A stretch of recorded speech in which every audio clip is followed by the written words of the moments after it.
Welcome to our inaugural show, Vine's Ask Ron Ask. We have here with us today our favorite Vine attorney is Ron Ask. And Ron is an elder law attorney. He's been on a number of other Vine shows that we do, but we are going to be specifically doing shows every Friday having to do with questions, legal questions we're going to be asking Ron that he's going to be giving his legal advice to. And today we're going to be talking about bankruptcy and situations of what a lot of us are going through and what are steps to take and so on. Now, Ron has been an attorney for 38 years. And he does all different types of law besides elder law, within the elder law genre, so to speak. But today we're going to be talking about bankruptcy. So welcome, Ron, to today's show. Well, thank you for having me here. Okay, so what we're going to be doing, we are going to be having people write in questions that they have in what particular scenario or circumstance that they have going on.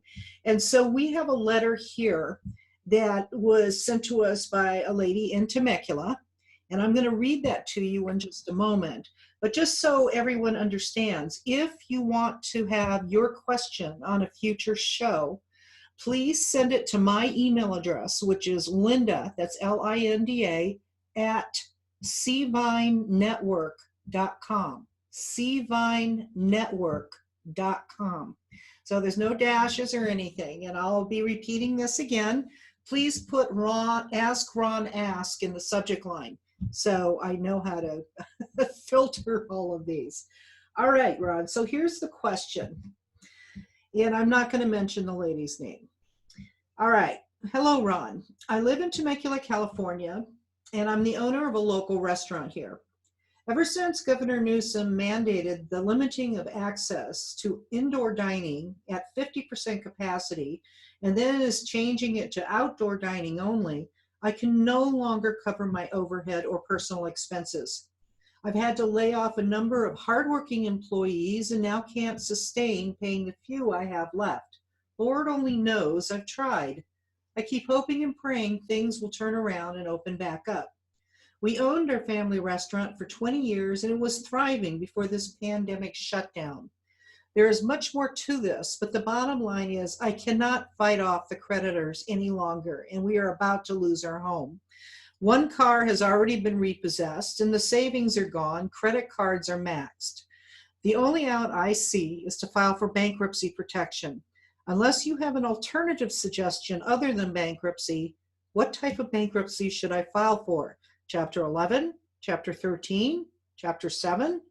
My only hesitation is I see there's a possibility of a quick turnaround if by some miracle everything opens up again, and then I would kick myself for filing. I don't know what to do. Okay, Ron, what would you suggest for this lady? Okay, first of all, let me talk to you a little bit about bankruptcy, because bankruptcy has the connotation of failure or losing everything, whatever the case may be. In other words, it's a downer. It's the last thing we want to do, okay? None of us want to file bankruptcy. And we feel embarrassed or shamed or distressed because we don't want to admit that we had to file bankruptcy. So there's a whole psychological thing to it. And the first thing I want to try to get across to you is that bankruptcy is a tool. It's not a sign of failure. It doesn't necessarily mean failure by any stretch of the imagination. It's a tool to get from point A to point Z. I had a very dear friend who accomplished some great things in his life. He's the guy that actually persuaded Anwar Sadat and Menachem Begum to sign the Camp David Accord. And his family, I'm going back in time 150 years, his family made soap for a living. They had a little soap factory in Norway, and they went broke because Norway has cycles, just like we have here. And they went broke, and there was no bankruptcy law, and they had debtors' prisons, you know, where you'd go to jail. They'd keep you there till you paid the bill or some relative paid it. So they fled to this country. So they didn't have to go to jail, and they didn't have to be spending the rest of their life paying off the bills. One of those people, a member of that family, got elected to Congress out of Minnesota, and he became chairman of the House Ways and Means Committee for 10 years. Okay, that's just one of the family members. One of the surviving family members today is a PhD. She's a professor at the University of Illinois. My friend is somewhat older than I am. He passed away about 10 years ago. When I told you the story of him being instrumental in getting that treaty signed, that's actually what he did, okay? He was present at Governor Reagan's home in Sacramento at the precise moment that President Reagan made the decision to run. He was governor at that time. The precise moment that he made the decision to run for the presidency, Harold was in the foyer of his home with Ronald and his wife Nancy and the guy that used to be president of Learjet, along with Pat Boone, the singer. That was the precise moment. So all these people would still be in Norway making soap, paying off a debt for 150,000 years. In other words, society benefited by the fact that these people weren't saddled with paying this debt off all these years. So the purpose of bankruptcy is to give people an opportunity to get this yoke off their shoulders and lead productive lives the rest of their life without having this extreme onus hanging around their neck. So to get back to the practical part of this now, you got to make a decision, and you and your family should sit down and really calculate this out. Are we going to try to get this thing opened up again and make a go of it, or is it hopeless and we're going to turn the key on it? And I can't make that decision for you. That's something you have to make. But let me tell you, if you've been successful for 20 years, if there's any hope at all, and I can't believe that Governor Newsom is going to keep his thumb on us the rest of the summer. I think the time's running out when Governor Newsom is going to have to lift his thumb off of us. I don't think he can keep it on us like this forever. I just don't. There's a lot of pressure on him. And it's, besides that, it's insane to keep all these fine restaurants and other small businesses shut down. It's criminal, but so be it. That's another subject. So here's the deal. If you can see any daylight whatsoever, you see there's 3 chapters in bankruptcy. There's 7, 13, and 11.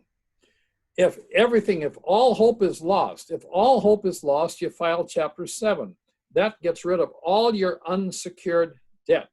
So your credit cards, everything is gone. The only thing that might remain as a debt might be certain taxes. Some taxes are dischargeable, some are not.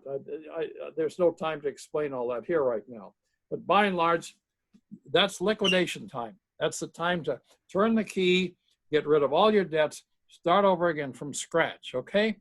But then 13 and 11 are tools that enable you, if you're flat on your back, you might be able to get back right side up and get this thing going again, okay? Because both 13 and 7, you don't go out of business. They are to enable you to stay in business, to revive your business. In a 13, which is what most of us would use, ordinarily the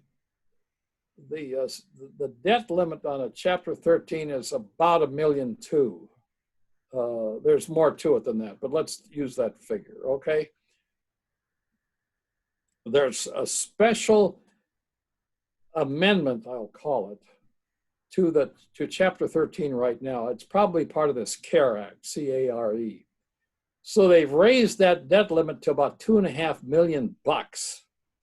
And that an awful lot of small businesses could stay within that $2.5 million debt thing, okay? So remember, they can't evict you. They can't evict you. If you can't pay your rent, they can't throw you in the street. It's going to give you a little bit of time, okay? In other words, Chapter 13 or Chapter 7, everything is frozen into place. So if there's any hope whatsoever of getting this thing going, and if you're successful all these years, more than likely it'll bounce back pretty fast. So you file a Chapter 13. The more that stops the foreclosure on your personal residence. It stops the bank or finance company from repossessing your car. It stops your landlord from evicting you out of the restaurant premises. Okay, so you've stopped all three things by simply filing a Chapter 13. Okay, then we take all of this debt, your credit card debt, your hospital bills, everything you have, taxes, back rent, car payments, you name it. And you dump them all into this one big tub, okay? And then you spread it out over 60 months. Now, under certain circumstances during this COVID crisis, you might be able to go past 5 months. 60 months, 5 years. Under this the so-called care program. You might be able to go out 6 or 7 years, okay? So you put it on 60 equal payments, everything. In other words, the arrearage on your house, you keep making regular payments on your house, but you put the arrearages in there, so they can't foreclose on the house. You put the arrearages on the car in there. You put the back rent in there. If you owe wages, anything, you put it in there. You spread it out over 60 months. Now, under certain circumstances, you'll have to pay back all of your secured debt for the most part. In other words, the arrearage on your house, arrearage on your car, taxes. But you're permitted to submit a plan that's less than 100% on your unsecured, your credit cards, your doctor bills, back wages that you might owe, anything that's unsecured where they can't repossess something if you don't pay. You might be able to submit a plan of 15 or 20%. So let's say you owe, for the sake of argument, $100,000 in unsecured debt. That's credit cards, back wages that you owe, that type of thing, doctor bills, taxes. You might be able to, instead of paying back 100 grand, you might only have to pay back 20 grand, okay? It just depends on what your projected income is. So I would urge you in the strongest terms to take a real hard look and see if there's some way you can stay in business. I have a client of mine who came to me 10 years ago during the 08-09 thing. He had an RV repair business. He would fix motorhomes and campers. Mm-hmm. And he'd hit hard times in 08-09. No, business was way down, and he and his wife and his son and son's wife, they were sitting in my office and were filling out papers to file bankruptcy. It was hopeless. Going to lose the house, the business, everything. And about halfway through this session, I got to look at the thing, and I said, hey, look at all this stuff. There might be a way not to have to file a Chapter 7 bankruptcy and liquidate everything. Let's take another look at a different way to look at this. Long story short, I enabled him to stay in business. Because see, he was done. He was broke. I mean, it was all over with. I showed him how to stay in business. 3 years later, 4 years later, I couldn't tell you, his biggest customer offered him $1 million cash for the business and offered to pay him 100 grand a year's salary to run it for him the rest of his life. Now, the other day I talked to him, and he had $70,000 income a month coming in off of that business. And 10 years ago, he was broke. So if before you decide to throw in the towel, before you believe that it's hopeless, let me take a look at it, because there might be a way to save it, okay? And don't think that it has any connotation of failure. It doesn't. General Motors filed bankruptcy. Xerox filed bankruptcy. A number of big movie stars have filed Donald bankruptcy. Trump filed bankruptcy. Pardon? Donald Trump filed Donald Trump filed bankruptcy 4 times. Okay, it's a tool. It's a tool. Our government does not want people saddled with a yoke around their neck the rest of their life. You're not productive. If all you think about is that horrible debt that you owe, you can't function. You're not a good parent. You're not a good child. You're not a good citizen. You're not a good worker. You're not a good manager because you've got this horrible yoke hanging around your neck. If we can lift this yoke off your neck and get you back to be able to think and be productive, there's no limit to how successful you could be. Keep in mind that Henry Ford went broke, I think, 2 or 3 times at least before he got Ford Motor Company going, okay? Pepsi Cola, the last time they filed bankruptcy was 1938, but they filed bankruptcy, I believe, 3 times before they finally got it up and going and kept it going, okay? So you need to talk to an experienced practitioner like myself. Kids just out of law school love to file bankruptcy because they think all you got to do is fill out some forms and go to court and make noise. And it's true if you're representing a client that doesn't own a house, doesn't own a business, they just have a bunch of credit cards got in over their heads in debt. Yeah, some kid just out of law school can do those cases. You don't have to have a lot of wisdom, but you got to find some guy like myself that's been around for a while, that's seen all these scenarios. And trust me, if you have the will to do this, the determination to do this, you can use bankruptcy as a tool to get out of this thing and get back on the road to success and to prosperity. Now I'll shut up because I've talked too much. No, what you said was wonderful. I have 2 questions that come to mind.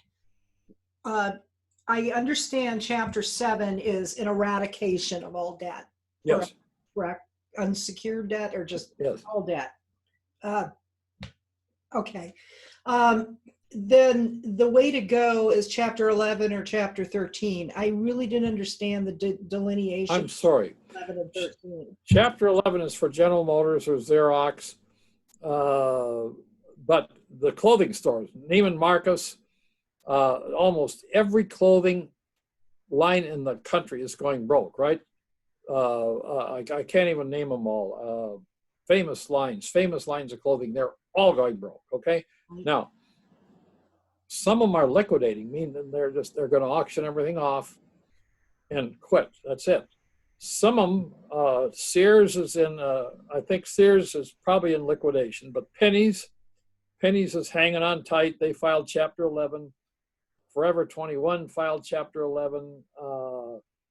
I'm not sure about Neiman Marcus, but there's a whole string of clothing stores that are in either Chapter 7 or Chapter 11. So Chapter 11 is like Chapter 13, but there's a special small business Chapter 11. So if your indebtedness is somewhere between $2.5 million and $7.5 million, you can fit into that category. Chapter 11s are extremely burdensome. I mean, they're really tough to do. It would be about like if you had the COVID virus and they put that tube, what do you call that ventilator thing in you? Intubate. And it's almost certainly you're going to die when you put that thing in you, and you have to suffer enormously for 2.5 weeks before they let you die. So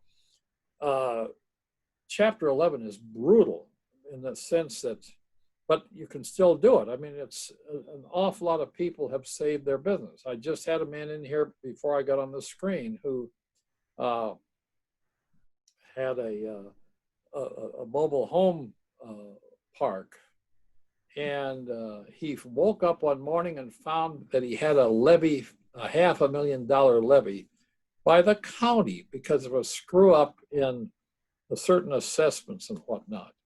So he's filed Chapter 11 to save the business, okay? He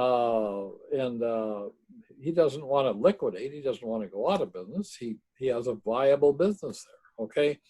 So my point is this hybrid, the small business Chapter 11 takes care of people who have debts in excess of 2.5 million, but less than 7.5 million, and maybe you can fit into that category, and then you file Chapter 11 to save the business. The city of San Bernardino got out of Chapter 11 about a year ago. In other words, they were in Chapter 11 for many years because they owed everybody. Okay, and Orange County filed Chapter 11 several years ago to a horrible screw up. They'd invested all kinds of pension funds, as I recall, with one of the major investment houses. The investments went south, and Orange County. 13. Pardon? When is Chapter 13? What do you use that for? Chapter 13 is used for it's used for small businesses. I say small businesses, less than 2.5 million. Under the ordinary law, it's about 1.2 million, but during this program thing, a temporary limit of 2.5 million. Small businesses to get up. When you're flat on your back, you get back up. The landlord can't evict you. They can't repossess your equipment. And you get back in business and you start making small monthly payments. Instead of paying off the 100 grand or 200 grand or whatever, 300 grand worth of debt that you've accumulated, okay? But consumers, let's say you weren't in the restaurant business. Let's say you worked at a job and you got laid off, your husband got laid off, and you got behind in the house payment. You use Chapter 13 to get caught up. Chapter 7 will stop the foreclosure temporarily, but you still got to pay it. So if you file Chapter 13, if your only problem is you have a little bit of credit card debt, maybe you're a little bit behind in your car payment, but you're behind on your house payment to the point where they're going to take it and sell it. We're going to foreclose on it. You file Chapter 13, you got to keep making your payments every month, your regular mortgage payments, but you get 5 years of equal payments. So let's say you're down $20,000 in arrears.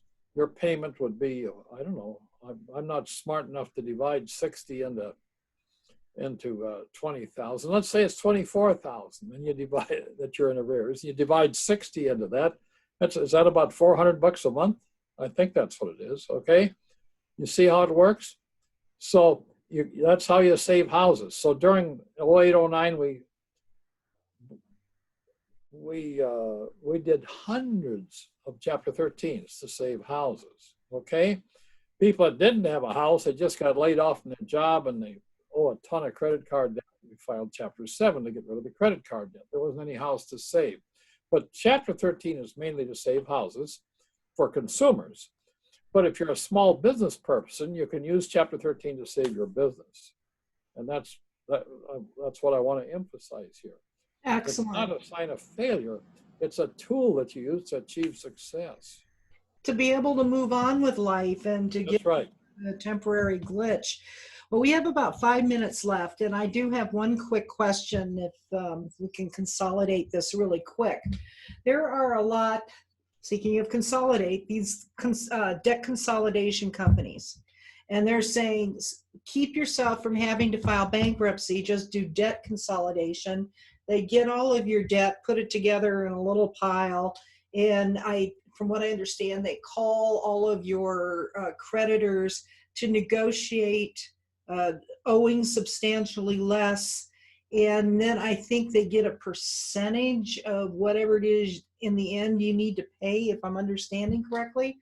Why is that any different than filing bankruptcy? Is there less stigma? Is it more of a problem? If I was in that predicament, I would file a Chapter 13. I'd file a Chapter 7 if I didn't have secured debt. If I didn't have a house payment that was in arrears, if I wasn't behind in my car payment, I would file a Chapter 7 and wipe that debt out. Nobody's going to think anything more of you if you pay the debt than if you wipe it out. You're just wasting your money negotiating with all these credit card companies and paying them. You're not going to get any credit for that at all. If you file a Chapter 7 and liquidate all these debts, I promise you within 2 or 3 months, you're going to start getting credit cards in the mail again. They're going to say, we're going to start you out with a $300 a month a limit. And then if you pay successfully, we're going to raise it. Okay? So if you want to buy a house, about 2 years after you file Chapter 7, they'll finance your house. They'll loan you $250,000 or $500,000, whatever it takes. Whatever you can afford to pay back, they'll loan you to buy a house.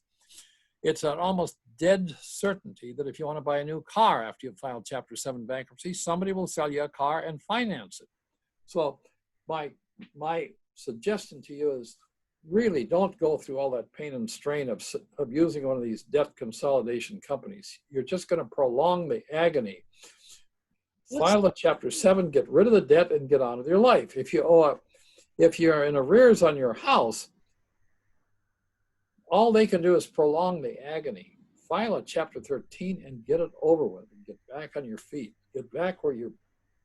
Well, that's what I'm asking. What's the difference between a Chapter 13 or a Chapter 11 where you're basically consolidating debt? You were even saying they can negotiate the debt down versus a debt consolidation company. What is the difference between those two?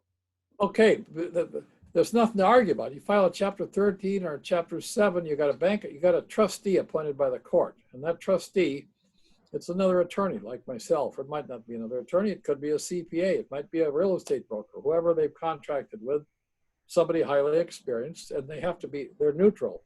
Right. They're not an advocate. They're a neutral. You don't really go in front of a judge. There's a judge in the background someplace, but you're going to be in front of this. You're going to be sitting at a table talking to this trustee after you've filled out all the paperwork. If you have an experienced lawyer that knows what they're doing, it's you put the paperwork together, you file it and serve it, you go to court one time and you start making payments.